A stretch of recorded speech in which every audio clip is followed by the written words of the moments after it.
ओम शांति। मीठे बच्चे, हाँ मीठे मीठे बाप दादा, सबको यही पैगाम दो कि देह सही, देह के सब धर्मों को बोल, अपने को आत्मा समझो तो सब दुख दूर हो जाएंगे। प्रश्न, तुम बच्चों को किस बात में फॉलो फादर करना है? उत्तर, जैसे इस ब्रह्मा ने अपना सब कुछ ईश्वर अर्पण कर दिया, पूरा ट्रस्टी बन ट्रस्ट ऐसे ट्रस्टी बनकर रहो। कभी भी उल्टा सुल्टा खर्चा कर पाप आत्माओं को नहीं देना। अपना सब कुछ ईश्वरी सेवा में लगाओ, पूरा ट्रस्टी बनो। बाप की श्रीमत पर चलते रहो। बाप को देखते हैं कौन बच्चा कितना श्रीमत पर चलता है। गीत, तू प्यार का सागर है, तेरी बूंद के प्यासे हम। ओम शांति। बच्चों ने गीत सुना, कहते हैं बाबा हम कहाँ से आए, कब आए, फिर वापस जाने की राह कैसे भूले। यह ड्रामा कानों में समझा दीजिए। हम कौन है, कहाँ आए, फिर कहाँ चले गए। एक ज्ञान की बूंद तो दे दो, क्योंकि ज्ञान सागर है ना। अभी बच्चे जानते हैं हम आत्माएं कहाँ की रहने वाली हैं। फिर बाप और अपने स्वर को कैसे भूले और कैसे आकर यहाँ दुखी हुए। यह राज कानों में सुनाओ। अब बाप ज्ञान का सागर भी है, पवित्रता का सागर भी है,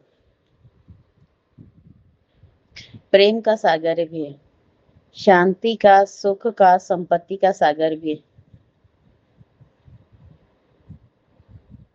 अभी बेहद के बाप द्वारा यह सब बातें समझते हैं। आदि में कहाँ से आए, फिर मध्य में क्या हुआ जो हम रास्ता बोल दुखी हुए। फिर अब बाप कहते हैं बाबा हमको रास्ता बताओ, हम अपने सुख धाम शांति धाम में जाएं। बाप ही बैठ बतलाते हैं, तुम आदि में कौन थे, फिर मध्य में क्या हुआ, भक्ति मार्ग कैसे शुरू हुआ, अंत में क्या हुआ। यह आदि मध्य अंत का राज अब बुद्धि में बैठा है। यह ड्रामा है ना, यह मनुष्यों को जरूर जानना है, क्योंकि एक्टर हैं। जानते हैं हम आत्मा निराकारी शांति धाम से आती हैं, यहाँ टाकी धाम में। मूल वतन, सूक्ष्म वतन, फिर यह स्थूल वतन। फिर मूल वतन से आत्माएं आती हैं टाकी धाम में, शरीर धारण कर पार बजाने। आत्मा का निवास स्थान शांति धाम है। यह बातें दुनिया में कोई भी नहीं जानता। यह ज्ञान का सागर बाप ने ही आकर समझाया है, अभी समझा रहे हैं। ज्ञान सागर कहा जाता है पारलौकिक परमपिता परमात्मा को, मनुष्य को नहीं कह सकते। यह महिमा सिर्फ एक बाप ही गाई जाती है, जिसको और कोई नहीं जानते। अभी विनाश का समय है, गया हुआ है विनाश काले विपरीत बुद्धि यूरोपवासी। अभी बाप ने तुम्हारा बुद्धि योग अपने साथ लगाया है कि माँ में कम याद करो। मैं मुसलमान हूँ, हिंदू हूँ, बौद्धि हूँ, यह सब देह के धर्म है। आत्मा तो आत्मा ही है। बाप समझाते हैं देह के सब धर्म छोड़ अपने को आत्मा समझ मुझ बाप को याद करेंगे तो पति से पावन बन जाएंगे। बाप कहते हैं इस देह को भी भूलो। यह सबके लिए बाप का पैगाम है। देह से देह के जो संबंध है सबको भूलो। मैं आत्मा हूँ, हम सब ब्रदर्स का बाप एक है। यह ब्रह्मा भी कहेंगे हम आत्मा हैं, तो सब भाई भाई हो गए। इस समय सब भाई भाई पति दुखी हैं, सब काम चिता पर चढ़ भस्म हो पड़े। जब द्वापर के आदि में रावण राज्य शुरू होता है तो फिर तुम वाम मार्ग में जाते हो। अब तब ही फिर और धर्म शुरू होते हैं। आधा समय तुम पवित्र रहते हो, फिर आधा में तुम पतित बनते हो। 21 जन्म भारत में ही गाए जाते हैं। कुमारी वह है जो 21 कुल का उद्धार करे। कुमारी का मान है तुम भारत का, तो क्या सारी दुनिया का उद्धार कर रहे हो। तुम जानते हो हम सब आत्माएं शिव बाबा के बच्चे हैं।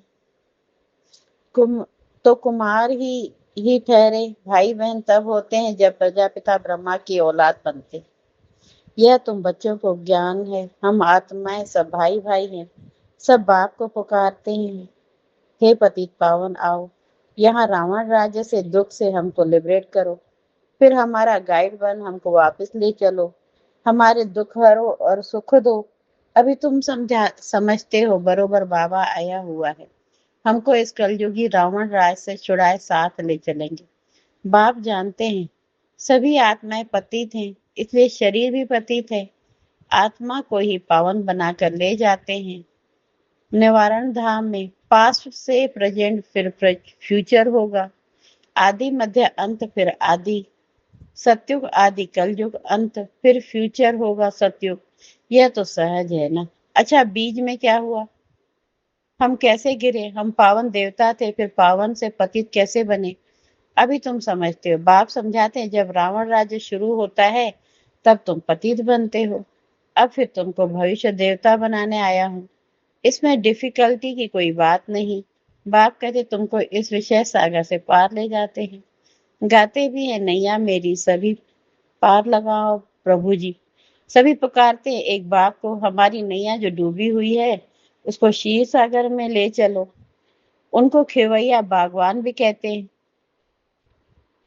अभी कांटों के जंगल में पड़े हैं, हमको फिर फूलों के बगीचे में ले चलो। देवताएं फूल है ना, अभी सब कांटे हैं, एक दो को दुख ही देते रहते हैं। देवता कभी किसी को दुख नहीं देते, वहां तो सुख ही सुख है, वह तो सिर्फ गाते हैं, तुम यहाँ प्रैक्टिकल सुन रहे हो। कहते हैं बाबा हम कहाँ से भूले, इस सृष्टि चक्र को हम कैसे भूले। सतयुग त्रेता में यह नहीं जानते, क्योंकि वहां तो हम सुखी थे, फिर दुखी कब हुए? जब रावण राज्य शुरू हुआ। भारतवासी रावण को जलाते ही रहते हैं जब तक उनका विनाश नहीं हुआ है, फिर सतयुग में थोड़े ही हर वर्ष जलाएंगे। यह है भक्ति मार्ग। अभी रावण का राज्य खलास होना है। भक्ति मार्ग में रावण को हर वर्ष जलाते हैं, परंतु मरता ही नहीं। अभी रावण तुम्हारे आगे जैसे मर गया। तुम जानते हो रावण राज्य अब खत्म होना है। 5 भूतों का सिर काटा जाता है। पहले पहले काम के सिर को काटते हो। काम ही महाशत्रु है। बाप कहते हैं इन 5 भूतों पर विजय पाने से ही तुम विश्व पर जीत पाएंगे। मनुष्य खुद भी कहते हैं हम पतित हैं, इसलिए बुलाते हैं पतितों को पावन बनाओ आओ। आत्मा बुलाती है पतित पावन, हे बाबा, हे खिवैया, रहम दिल बाबा, आओ। बाप कहते हैं मैं कल्प कल्प आता हूँ, कैसे आता हूँ यह कोई नहीं जानते। गीता में भी है, भगवान ने आकर राजयोग सिखाया, परंतु भगवान कौन है, कब आया, यह किसको पता नहीं। गीता को तो खंडन कर दिया है। श्री कृष्ण को द्वापर में ले गए हैं। द्वापर के बाद तो दुनिया और ही पतित होती है। तो द्वापर में श्री कृष्ण ने आकर क्या किया? मनुष्य तो कुछ भी समझते नहीं, बिल्कुल ही अनराइटियस है। सत्युग में होते हैं राइटियस, तुम अभी अनराइटियस से राइटियस बनते हो। बाप समझाते तुम ही संपूर्ण निर्विकारी पूज्य थे, तुम ही अब विकारी पुजारी बने हो। आप ही पूज्य, पहले तुम पूज्य थे 21 जन्म तक, फिर पुजारी बने हो सत्युग में 8 जन्म, फिर त्रेता में 12 जन्म लेते हो। बाप ही बतलाते हैं तुम पतित कैसे बने हो, कब से गिरे हो। यह सृष्टि का चक्र फिरता रहता है। सारे वर्ल्ड की हिस्ट्री जागृति आदि मध्य अंत का राज बच्चों को बाप बैठ समझाते हैं। सब एक रस तो नहीं समझेंगे, नंबरवार ही समझते हैं। बाप कहते मैं आकर किंगडम स्थापन करता हूँ। अब तुमको सर्वगुण संपन्न बनना है, तब तक सतयुग में जा नहीं सकते। बनना यह है, फिर भविष्य में जाकर तुम राज्य करेंगे। उसके बीच में सब विनाश हो जाएगा। विनाश भी देखेंगे जरूर। तुम प्रैक्टिकल में अपना पार्ट बजाएंगे। तुमको थोड़ा ही पता पड़ता है आगे क्या होगा। जो कल्प पहले हुआ होगा वही होगा। तुम्हारा टोटल बताया जाता है। स्थापना और विनाश होना है। विनाश कैसे होगा, वह तो जब होगा तब देखेंगे। दिव्य दृष्टि से विनाश तो देखा है, आगे चल प्रैक्टिकल भी देखेंगे। स्थापना का भी साक्षात्कार दिव्य दृष्टि से किया है और प्रैक्टिकल भी देखेंगे। बाकी जास्ती ध्यान में जाना भी ठीक नहीं है, फिर वैकुंठ में जाकर डांस करने लग पड़ते हैं। न ज्ञान न योग, दोनों से वंचित हो जाते हैं। ध्यान में जाने की कोई दरकार नहीं, यह तो भोग सिर्फ लगाया जाता है। तुम ब्राह्मण वहां जाते हो, देवताओं और ब्राह्मणों की महफिल लगती है। यहाँ तुम पियर घर में बैठे हो, फिर तुमको लायक बनाया जाता है विष्णुपुरी जाने के लिए। कन्या की जब सगाई करते तो उसको समझाया जाता है ससुर घर में कैसे चलना, सबसे प्यार से चलना, झगड़ा नहीं करना। यह भी हू बहू ऐसे है। बाप कहते तुमको सर्वगुण संपन्न यहाँ बनना है। स्वर्ग में ये लड़ाई झगड़े आदि होते नहीं। अभी तो विष्णुपुरी ससुर घर में जाते हो, वहां है महान वैष्णव। उन जैसे वैष्णव सृष्टि पर होते नहीं। वैष्णव देवता है, विकार में थोड़े जाते। विकार है हिंसा, कहा जाता है अहिंसा परमो देवता धर्म। अभी तुम जानते हो हम पियर घर में बैठे हैं, अभी हमको विष्णुपुरी में जाना है। जानते हो वहां बहुत सुख होता है। शादी के पहले कन्या फटा हुआ कपड़ा पहनती है जिसको वनवाह कहते हैं। तुम्हारे पास भी अभी क्या है? कुछ भी नहीं, या तो ठिक्कर भीतर है। यहाँ तुमको कोई भी जेवर आदि पहनने की दरकार नहीं, परंतु कहते हैं गृहस्थ में रहना है, शादी आदि भी जाना पड़ता है, तो जेवर आदि भी भले पहनो, मना नहीं है। नहीं तो कहेंगे विधवा जेवर नहीं पहनती, नाम बदनाम होगा। तब बाबा कहते हैं नाम बदनाम नहीं करना है, कुछ भी पहनो, अपने को आत्मा समझ बाप को याद करो। जाओ भले कहाँ भी, यह मंत्र याद रखो। यह परीक्षा लो, हम याद में रहते हैं या हम जाते हैं। बाबा के डायरेक्शन से उनके साथ ही तोड़ निभाना है। परंतु हथ काट दे, दिल याद दे, तो समझेंगे यह मजबूत है। जेवर आदि पहन शादी पर भले जाओ, इकट्ठे रहो, लेकिन महावीर बनना है। सन्यासियों का भी दिखाते हैं ना, गुरु ने वैश्या पास भेज दिया, सर्प के पास भेज दिया, तो बहादुरी से पास हो दिखाते हैं, उनको महावीर कहा जाता है। बाप की याद में रहेंगे तो फिर कोई कर्मेंद्रिय चंचलता नहीं होगी। बाप को भूले तो कर्मेंद्रिय चंचल होगी। विश्व के तो मालिक बनते हो, यह कम बात है क्या? सन्यासी इन बातों को बिल्कुल नहीं जानते। शास्त्रों में भले भले कुछ बातें हैं, परंतु खंडन कर दिया है। भगवानुवाच, मैं तुमको राजयोग सिखाता हूँ। जब तक जीते रहेंगे ज्ञान अमृत पीते रहेंगे, सुनते रहेंगे, राजधानी स्थापन हो जाएगी। बच्चों को घड़ी घड़ी शिक्षा दी जाती है। एक बाप को याद करो, देवी लक्षण सीखो, कोई भी विक्रम न हो। यह तो आसुरों का काम है। तुम अभी देवता बनते हो तो दैवी गुण धारण करने हैं। सबसे बड़ा है काम काटा। आदत पड़ी हुई है तो घड़ी घड़ी गिर पड़ते हैं। माया चमट मार फां कर देती है। तब गाया जाता है आशु सुनंती कथंती। अभी तुम एक बाप के बने हो, कहते भी हो यह सब कुछ ईश्वर का दिया हुआ है, तो तुम ट्रस्टी बन जाते हो।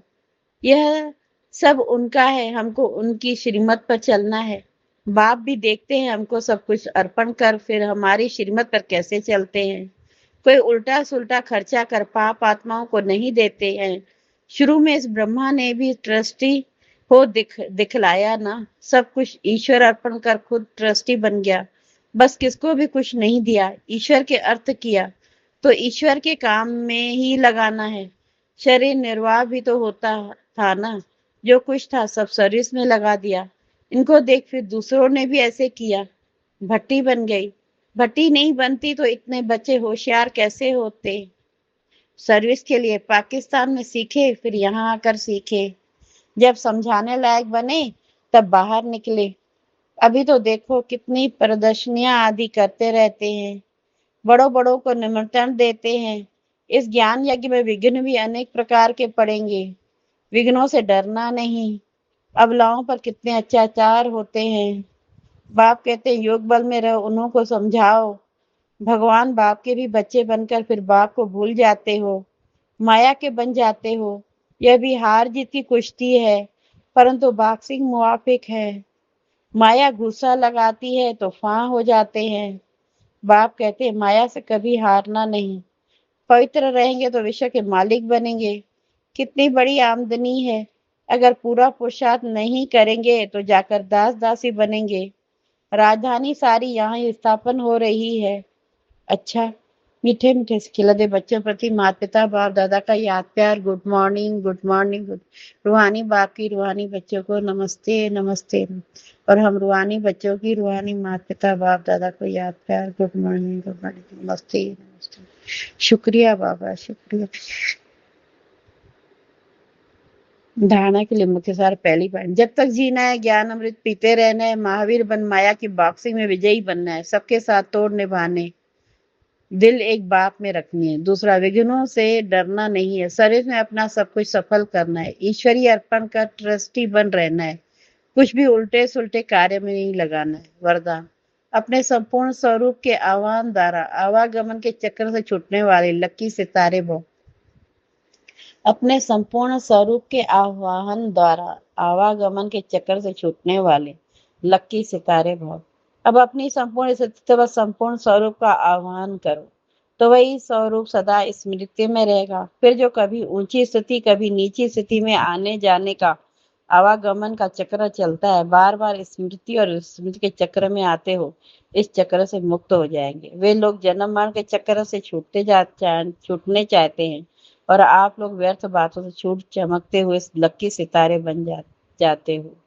स्लोगन, किसी भी विघ्न के वश होना अर्थात डायमंड पर दाग लगाना। किसी भी विघ्न के वश होना अर्थात डायमंड पर दाग लगाना। ये अव्यक्त इशारे अपवित्रता के बीज को भी समाप्त कर संपूर्ण स्वच्छ पवित्र बन। जैसे आपका आदि स्वरूप पवित्र देवता है, ऐसे यह अंतिम जन्म भी पवित्र ब्राह्मण जीवन है। इस स्मृति के आधार पर पवित्र जीवन अति सहज अनुभव करो। पवित्र बनो, योगी बनो, यही महामंत्र सर्व प्राप्तियों की चाबी है। अगर पवित्र नहीं, योगी जीवन नहीं, तो अधिकारी होते हुए भी अधिकार की अनुभूति नहीं कर सकेंगे। यह महामंत्र ही सर्व खजानों की अनुभूति की चाबी है। तो आज की स्मृति लक्की सितारे। ओम शांति। शुक्रिया बाबा, शुक्रिया आपका बहुत बहुत।